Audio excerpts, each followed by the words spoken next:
English literature में एक बार फिर खुशामदीद। आज हमने एक बहुत ही इंटरेस्टिंग टॉपिक आपके लिए सिलेक्ट किया है। एक बहुत खूबसूरत पोएम है विलियम ब्लैक की द लैम। ये इनके सॉन्ग ऑफ इनोसेंस के कलेक्शन की पोएम है। लास्ट टाइम हमने जो पोएम आपको जो हमने अपलोड की थी द टाइगर, वो इन्हीं के सॉन्ग ऑफ एक्सपीरियंस की पोएम थी। तो ये भी टाइगर की तरह एक सिंबॉलिक पोएम है। तो हम इसे स्टार्ट करते हैं।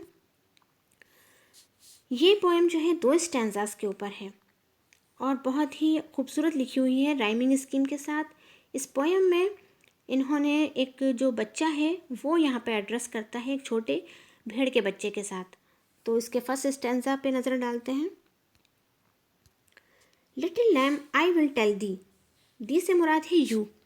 ये बच्चा छोटे भेड़ के बच्चे से कहता है कि लिटिल लैम मैं तुम्हें बताऊंगा, little lamb I will tell thee, he is called by thy name. अब यहाँ ही से मुराद है जीसस क्राइस्ट, कि जीसस क्राइस्ट जो है वो तुम्हारे नाम से जाने जाते हैं। For he call himself a lamb, कि वो खुद जो है अपने आप को लैम कहलाते हैं। अब यहाँ लैम में और जीसस क्राइस्ट में जो सिमिलैरिटी है वो है innocence. He is meek and he is mild.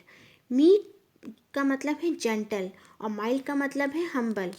तो इन 3 लाइन्स में जो है पोइट ने लैम की इनोसेंस को जीसस क्राइस्ट से कंपेयर किया है। He became a little child. जब जीसस क्राइस्ट इस दुनिया में आए थे तो वो एक चाइल्ड थे, एक बच्चे थे। तो ये बच्चा जो है अब अपने आप को कह रहा है कि वो भी एक बच्चे की तरह आए थे।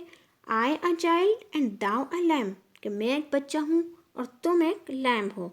मतलब दोनों कहीं ना कहीं कंपेयर कर रहे हैं जीसस क्राइस्ट से। We are called by his name, his Jesus Christ, कि हम दोनों ही उनके नाम से जाने जाते हैं। लिटिल लैम गॉड ब्लेस दी, लिटिल लैम गॉड ब्लेस दी, कि लिटिल लैम गॉड तुम्हारी हिफाजत करें। तो ये बहुत ही सिंपल से स्टैंजा था, क्लियर हो गया होगा आपको। नेक्स्ट पे चलते हैं। Little lamb who made thee, कि अब यहाँ पे ये क्वेश्चन कर रहा है बच्चा कि लिटिल लैम तुम्हें किसने बनाया। Dost thou know who made thee, dost जो है ओल्ड इंग्लिश में डू को कहा जाता था और दाउ यू, कि do you know who made thee, कि तुम्हें किसने बनाया। Gave thee life and bid thee feet, और तुम्हें किसने ज़िंदगी दी, और बिट मीन्स सीखना, कि तुम्हें खाना किसने सिखाया। By the stream and over the mead, mead कहते हैं घास के मैदान को, कि तुम्हें किसने सिखाया चश्मों पे जाना और खुले मैदानों में कूदना। Gave the clothing of delight, अब यहाँ इस ऊन की बात कर रहे हैं जो उसके ऊपर होता है। सॉफ्टेस्ट क्लॉथिंग वूली ब्राइट, कि किसने तुम्हें ऐसे कपड़े दिए जो वूल के तुमने पहने हैं और इतने सॉफ्टेस्ट जो हैं, बिल्कुल वूली और जैसे तुम्हारे चमकदार सफ़ेद से ऊन जैसे कपड़े हैं, वो तुम्हें किसने दिए। Gave the such a tender voice, tender means soft, और किसने तुम्हें इतनी खूबसूरत टेंडर जो है वॉइस तुम्हारी वो thee. Making all the vales rejoice, यहाँ वेल से मुराद है वादियाँ, कि जो वादियों में तुम्हारी आवाज़ है गूंजती है, खूबसूरती फैलाती है। रिजॉइस का मतलब होता है खुशनुमा। Little lamb who made thee, dost thou know who made thee, कि तुम बताओ कि ये सब तुम्हें किसने दिया। अब इन 2 स्टैंजास में फर्स्ट में जीसस क्राइस्ट से कंपेयर किया गया उनकी इनोसेंस को, और सेकंड में उसकी खूबसूरती बयान की गई।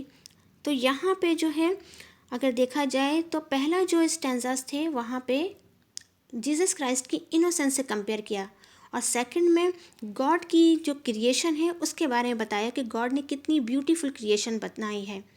तो जिस तरह द टाइगर थी, टाइगर में वो वाला साइड दिखाया था, वो एस्पेक्ट दिखाया था जिसमें ईवल शो हो रहा था, और इस वाले साइड पे जो शो हो रहा है वो गुडनेस शो हो रहा है।